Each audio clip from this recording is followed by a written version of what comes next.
Hi, welcome back. I recently received a YouTube from a Professor John Mearsheimer. I've been a longtime subscriber to his YouTube channel, and quite honestly, I do think he does share some very accurate views of geopolitical situations and what have you. I'm going to read you a brief overview of who he is for those of you that do not know who Professor Mearsheimer is. Then I'm going to actually upload this to both YouTube channels, Something Feels Wrong and Cabrera RD, where normally I never upload geopolitical situations on Cabrera RD since it has to do primarily with the little town I live in and exposes it to the greater audience that I can. However, in this case, since it does affect the DR directly, I will be posting it to both. I want to read this brief overview of Mearsheimer, and we'll continue on with the video. Professor John Mearsheimer is a renowned American political scientist and leading scholar of international relations. He's known for his realist theories, especially offensive realism, which explains great power competition, and his prominent role in policy debates, particularly concerning U.S. foreign policy and conflicts like Ukraine and Iraq. He's a distinguished service professor at the University of Chicago, a prominent author and a frequent commentator on global politics, arguing states are driven by security in an anarchic system. His policy influence, known for critical analysis of U.S. foreign policy, opposing the Iraq War and commentating on Ukraine, Israel, and China. His major works are authored The Tragedy of Great Power Politics, The Israel Lobby, and U.S. Foreign Policy, and The Great Delusion, among others.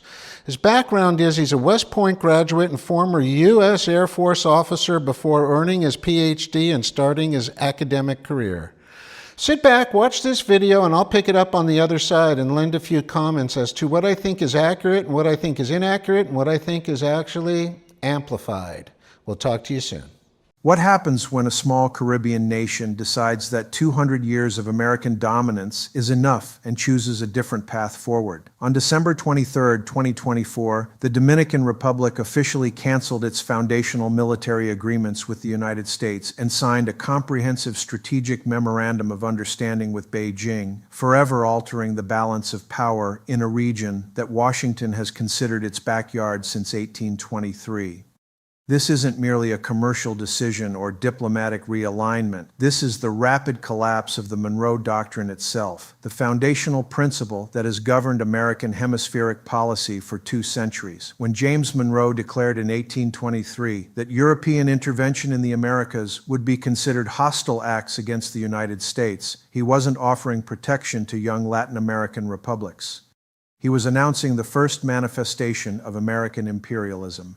For 200 years, that doctrine justified more than 50 direct military interventions, CIA-sponsored coups, economic blockades, and the systematic imposition of puppet governments from Mexico to Argentina.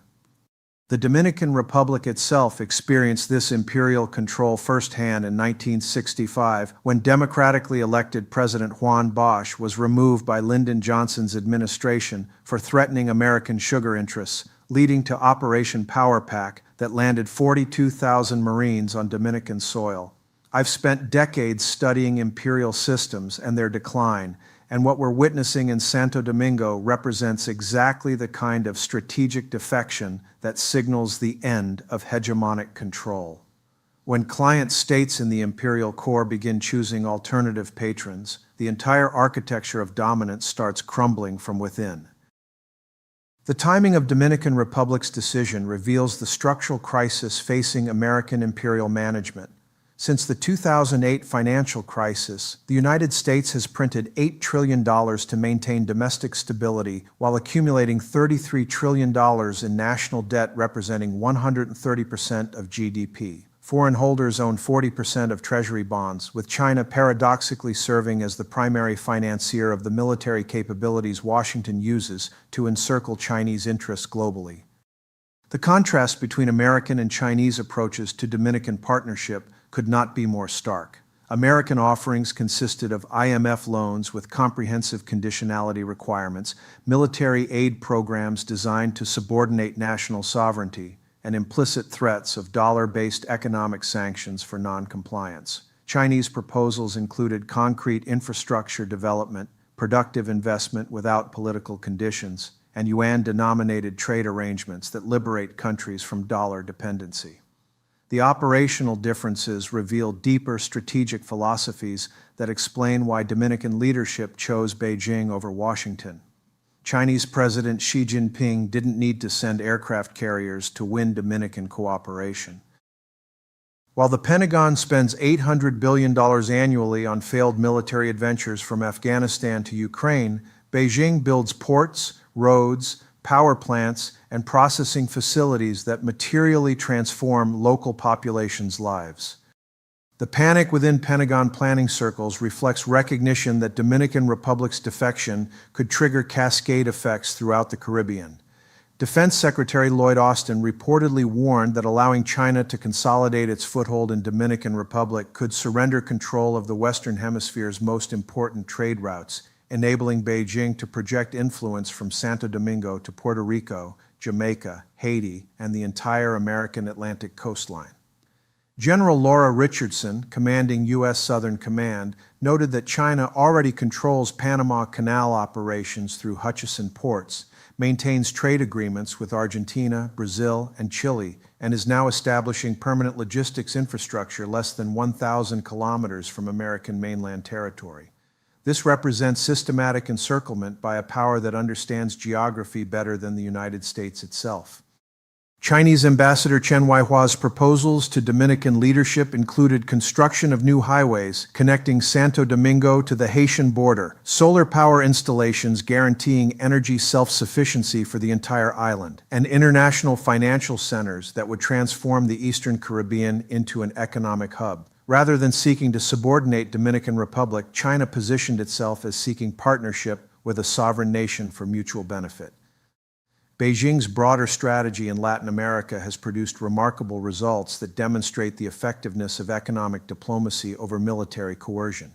Over the past 5 years, China-Latin America trade has grown 300%, while U.S. trade contracted 15%. Brazil, Argentina, Colombia, Peru, Chile, and now Dominican Republic conduct direct trade in yuan and local currencies, removing the dollar from $400 billion annually in commercial transactions.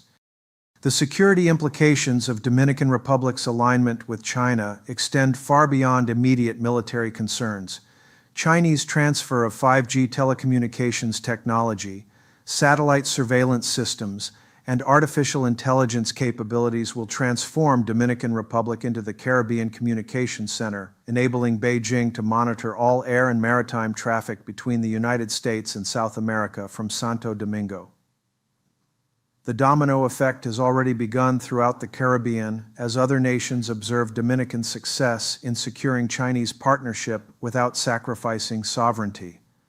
Jamaica has opened trade negotiations with Beijing while reviewing its military agreements with Washington. Trinidad and Tobago signed petroleum exploration memorandums with Chinese companies and is considering yuan-denominated oil trade. Even the Bahamas, traditionally Washington's most loyal satellite in the Caribbean, is reassessing its strategic alignments. The collapse of the petrodollar system accelerates with every Dominican Chinese yuan sugar transaction, every Venezuela-India rupee petroleum sale, and every Brazil-Russia ruble soybean exchange. Each deal represents a fatal blow to the imperial financial system that has enabled Washington to live beyond its means for 8 decades while extracting wealth from the developing world through monetary manipulation. The structural differences between American and Chinese economic models explain why this transition has become irreversible. The United States operates a deindustrialized economy dependent on Chinese imports for everything from pharmaceuticals to critical electronic components for military infrastructure. Political polarization has fragmented domestic governance, while military capacity remains scattered across unproductive conflicts worldwide. China produces 28% of global industrial output through a manufacturing economy supported by stable political systems that enable 30-year strategic planning. Chinese economic diplomacy offers genuine development rather than military domination, creating sustainable partnerships that serve mutual interests rather than extractive relationships that benefit only the hegemon. The emergence of multipolarity accelerates as BRICS expands membership, while even pro-American leaders like Argentina's Javier Milei find themselves forced by economic reality to continue trading with China and using yuan to finance manufacturing imports. Mexico, despite its dependence on American markets, systematically diversifies commercial relationships with Asia to reduce vulnerability to American economic pressure. The Caribbean serves as a laboratory for alternative development models because islands can experiment with different approaches without generating the immediate panic that similar transformations in Brazil or Mexico might produce. Haiti's continued tragedy demonstrates how the United States keeps potential success stories in permanent chaos to prevent independent development from inspiring regional emulation. Puerto Rico's dilemma illustrates the contradictions of American imperial control. As a colonial territory, Puerto Rico cannot freely choose economic partnerships, but Chinese-sponsored Dominican development will inevitably inspire Puerto Rican independence movements by demonstrating what autonomous development can achieve under Chinese partnership rather than American subordination.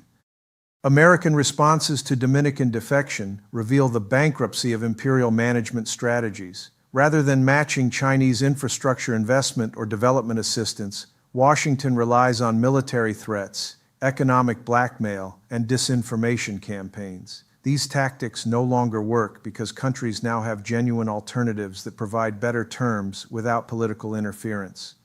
The technological dimension of Chinese partnership offers capabilities that American cooperation cannot match. Chinese investment in Dominican telecommunications infrastructure, renewable energy systems, and artificial intelligence applications provides technological advancement that accelerates national development while integrating Dominican Republic into global value chains on favorable terms. The financial implications extend beyond immediate trade arrangements to encompass fundamental changes in international monetary relationships. As more Caribbean nations adopt yuan-denominated trade and Chinese development financing, the dollar's role as the regional currency anchor erodes, reducing American ability to influence economic policy through monetary mechanisms. The geographic advantages of Dominican Republic's position make it particularly valuable for Chinese regional strategy.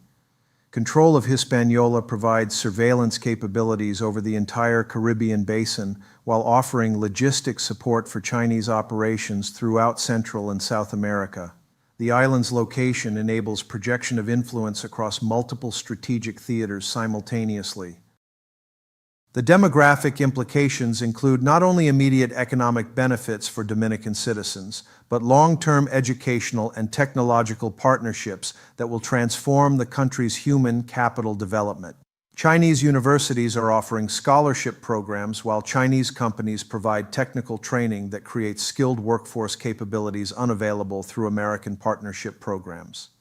The agricultural dimension involves Chinese investment in Dominican sugar, coffee, and tropical fruit production using advanced processing technologies that increase value-added exports while reducing dependence on raw commodity shipments.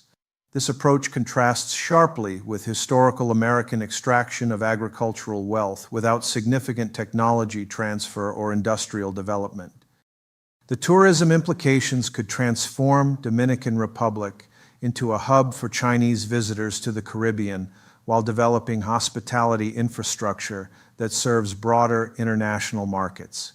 Chinese investment in airport expansion, hotel construction, and recreational facilities provides economic diversification beyond traditional agricultural and mining activities. The environmental considerations include Chinese expertise in renewable energy development that could make Dominican Republic a regional leader in sustainable development while reducing dependence on imported fossil fuels. Solar, wind, and hydroelectric projects offer energy independence that enhances national sovereignty while demonstrating alternative development models for neighboring countries. The cultural implications involve increasing Chinese language education, cultural exchanges, and media relationships that expose Dominican citizens to alternative perspectives on development, governance, and international relations. This cultural opening reduces intellectual dependence on American narratives while expanding global awareness and strategic options. The military implications remain deliberately limited as China avoids establishing formal military bases that would provoke immediate American military responses. Instead, Chinese strategy focuses on dual-use infrastructure that provides security benefits without triggering escalatory dynamics that could destabilize the entire region. The legal implications involve Dominican withdrawal from treaty arrangements that subordinated national decision-making to American oversight while establishing new international legal frameworks based on sovereign equality and mutual benefit rather than hegemonic control and client-state management. This historic shift represents more than bilateral relationship change between Dominican Republic and China. It demonstrates that the Monroe Doctrine era has ended, hemispheric hegemony is dissolving, and a multipolar world is emerging through every port, road, and trade agreement that liberates populations from 200 years of American imperial domination. The intelligence implications for American strategic planning are immediate and profound. Every assessment of Caribbean security must be fundamentally revised based on recognition that client states can successfully defect to rival powers without catastrophic retaliation. This demonstration effect encourages other potential defectors. The energy security dimension involves Chinese investment in Dominican renewable infrastructure that could make the island energy independent while providing regional demonstration sites for alternative development models. American energy companies lose market access while Chinese capabilities gain Caribbean presence. The shipping implications transform Caribbean transportation networks as Chinese port management establishes permanent presence in waters American naval forces have controlled since the 19th century. Trade route efficiency improves for China-Caribbean commerce, while American logistics companies face systematic displacement. The educational partnerships between Dominican and Chinese institutions create long-term relationships that reduce intellectual dependence on American academic systems while building human capital aligned with Chinese development models. Scholarship programs and research collaboration establish enduring connections. The technological transfer agreements provide Dominican Republic access to Chinese telecommunications, renewable energy, and artificial intelligence innovations that American companies have been reluctant to share due to competitive or security concerns. Chinese technology transfer demonstrates genuine partnership. The historical parallel to other imperial declines suggests Dominican defection represents the beginning of systematic client-state abandonment that accelerates as alternatives prove successful. British, French, and Soviet imperial systems experienced similar cascade failures when client states discovered viable alternatives. The message is clear and irreversible. The future belongs not to those who destroy, but to those who build, not to those who dominate, but to those who cooperate. Not to those who impose perpetual subordination, but to those who offer shared prosperity. Okay, now that you've watched it, first and foremost, I'm sure for any of the viewers that did not know any of this was taking place, it must come as quite a shock to you. However, I want to relay what I think is some extraordinarily good news. And that is, I've always been in favor of countries developing their ties, not through a military force and an invasion, kind of like my way, or there's going to be some serious trouble, to a way of commerce and negotiation. The West, for such a long time, has had the advantage of its military strength, and it still remains a formidable military, but certainly not anything like it was in the 80s and 90s. And other countries have caught up, in my opinion, studying different types of military aspects. I think some have even exceeded its capabilities.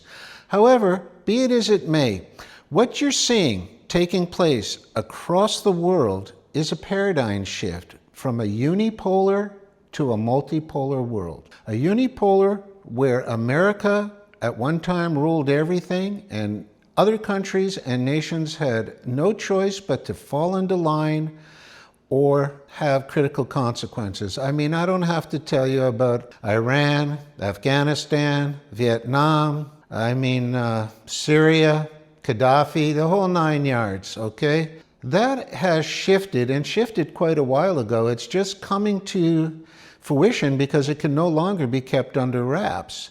What the world is marrying, more of a unipolar concept. Thus the great success and growth of BRICS. And by the way, there is 18 other nations that are wanting to be involved with BRICS. So what nations have found, and I think particularly since the West used SWIFT as a weapon and the sanctions of Russia and China, the tariff situation, more and more countries are looking, well, like, wow, if we don't do that, we're liable to be next and be canceled. So what they've adapted to is we're moving away from the military rule, the strength rule, and getting involved in political coups, political overthrows, puppeted governments, and such, I think, disastrous consequences from this type of activity. And we're moving more and rapidly into a direction where a nation like China invests and infuses a lot of currency into a nation. However, while both nations, both ways, infuse currency, China's way is we have no intention of getting involved with overthrowing governments and installing our own puppet governments. We have no interest in telling you how you treat your citizens and your policies regarding your own citizens, whether it has to do with rights, whether it has to do with however you conduct your nation. Do what you want. It's not our nation. What we are asking for is we're willing to infuse a tremendous amount of capital for infrastructure, factories, technology, solar, and on and on. However, you must agree to do business with us for a certain length of time at certain price increases over certain increments. So if you had a choice and it was either our way or we're going to kind of make a mess of things, and let's use Venezuela as the latest, which is going to be a catastrophe. Might even be a second Vietnam, which is another country I forgot to mention earlier. Countries are moving away from that. So that's what the DR is doing. It is certainly not leaving America. The DR can't leave America. It has too many ties in terms of military, natural resources, umpteen projects, its tourism industry, exporting, importing. It can't leave America, nor does it have a desire to. But where I applaud the current government in power was Abinadar is not putting all his eggs in one basket. He's merging and allowing China to be very much involved with the future of the Dominican Republic. And I applaud that tremendously because the wealth is going from the west to the east. I hope he sees that, but in any event, what he's doing is a positive for the Dominican Republic. Please don't get the takeaway that which is very inaccurate in this YouTube, by the way, that the DR is leaving America and going to pick up China as if it's implementing like 100% swap over. No. What is actually happening here is positive for the DR. It's playing the role much the same as the country of India. India is a member of BRICS. It is the largest population, but it also does a lot of negotiation with the West. So what it's doing is capitalizing from both sides. Right now, the way the geopolitical situation is, and in many places, and you have to agree with me with this, people don't talk anymore and agree to disagree, and they haven't for a long time. That was a psyop that was done on purpose, primarily considerably before the COVID time. And the general outlook is, if you don't see it my way, you're my enemy. Okay, the same thing with political. If you're not, let's say, a Democrat, you can't be a Republican, you're an enemy. If you're a Republican, you can't be a Democrat, you're an enemy. So they've taken difference of opinion and they've converted it into enemy or friend. This is the leading way to divide a nation from within, and this is what you're seeing right now. I rest my case with the amount of violence, as I stated on our Something Feels Wrong. A year and a half ago, I said halfway through 2025, expect a sharp uptick in violence. Well, it's only going to get worse in 2026. As a matter of fact, the way things are going, because of the ignorance of the citizenries, we're very liable to see a black swan and a contagion of a world war come 2026, and I say within the first quarter. It's just the information from our research, and so far we've been accurate. Remember, in 2016, we were announcing the breakout of this was going to be in Ukraine. 2016. We also said eventually time, not now, but eventually time, certain metals are going to come to fruition because of the COMEX situation. You can't over leverage 100 to 1. Eventually it's going to catch up to you when people make margin calls. I'm telling you now, the DR cannot and will not separate from the states. The DR is playing both superpowers amongst themselves. But I wanted to share this on both to just recap. This is a positive step for the DR. We will be importing more. As a matter of fact, all through the Caribbean, I understand the West is 15% down. I understand the East is almost 300% up in its trade negotiations with the Caribbean, not just with the DR, but the entire Caribbean region. It's a paradigm shift. It's nobody's fault. When corruption can no longer be sustained, they begin taking you to war. By dividing yourself and supporting both countries, that's only going to better the citizens of this country where I live. I'm for it 100%. So take it whichever way you want to, but this is definitely not a negative. It's all positive. We'll be receiving many more imports at better prices, better choices. We're going to do more business in our exporting in terms of fruits, vegetables. When one country has about 280 million potential visitors and another country has just under 2 billion, and the power shift and the economy is going in that direction, where do you think the future of your tourism business lies? I think the current party understands that. Let's hope this continues. But anybody who's been misled by this video, please chill. There's no way this country can leave the West. At least not yet. We'll talk to you soon.